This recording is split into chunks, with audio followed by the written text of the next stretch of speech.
Hi all. Word formation പ്രോസസ്സിൻ്റെ മൂന്നാമത്തേത് ആക്രോണിംസ്. ആക്രോണിംസ് എന്ന് പറഞ്ഞാൽ ഒരു ഫ്രേസിൻ്റെ ആദ്യത്തെ ലെറ്റേഴ്സ് കട്ട് ചെയ്തിട്ട് ഒരു പുതിയ വേർഡ് ഉണ്ടാക്കുന്നതിനാണ് ആക്രോണിംസ് എന്ന് പറയുക. ഫോർ എക്സാമ്പിൾ, ഒരു ഫ്രേസായ അക്വേർഡ് ഇമ്മ്യൂൺ ഡെഫിഷ്യൻസി സിൻഡ്രം, ഈ വേർഡിൻ്റെ ആദ്യത്തെ ലെറ്റേഴ്സ് കട്ട് ചെയ്തിട്ടാണ് എയ്ഡ്സ് എന്ന് പറയുന്ന പുതിയൊരു വേർഡ് ഡിറൈവ് ചെയ്തിട്ടുള്ളത്. അത് example United Nations educational scientific and cultural organisation, ഇതിൻ്റെ ആദ്യത്തെ ലെറ്റേഴ്സൊക്കെ കട്ട് ചെയ്തിട്ടാണ് യുനെസ്കോ എന്ന് പറയുന്ന പുതിയൊരു വേർഡ് ഡിറൈവ് ചെയ്തിട്ടുള്ളത്. ഇനി ആദ്യത്തെ ലെറ്റേഴ്സ് എടുത്തിട്ട് ആ ലെറ്റേഴ്സിനെ ഒരു വേർഡാക്കി മാറ്റുന്നില്ല എങ്കിൽ അതിനെ പറയുന്നതാണ് ഇനീഷ്യലിസം എന്നുള്ളത്.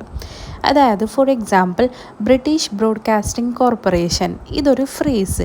ഈ ഫ്രേസിലത്തെ ആദ്യത്തെ ലെറ്റേഴ്സ് കട്ട് ചെയ്തു, എന്നിട്ട് BBC, ഇതിനെ ഒരു വേർഡായിട്ടല്ല പ്രൊനൗൺസ് ചെയ്യുന്നുള്ളത്, BBC ലെറ്റേഴ്സ് മാത്രമായിട്ട് പ്രൊനൗൺസ് ചെയ്യുന്നുണ്ടെങ്കിൽ അതിനെ പറയുന്നതാണ് ഇനീഷ്യലിസം എന്ന്. അത് എക്സാമ്പിൾസ് യുണൈറ്റഡ് കിങ്ഡത്തിനെയാണ് നമ്മൾ UK എന്ന് പറയുക, യുണൈറ്റഡ് സ്റ്റേറ്റ്സ് ഓഫ് അമേരിക്കയാണ് USA എന്ന് പറയുക. This is called initialism.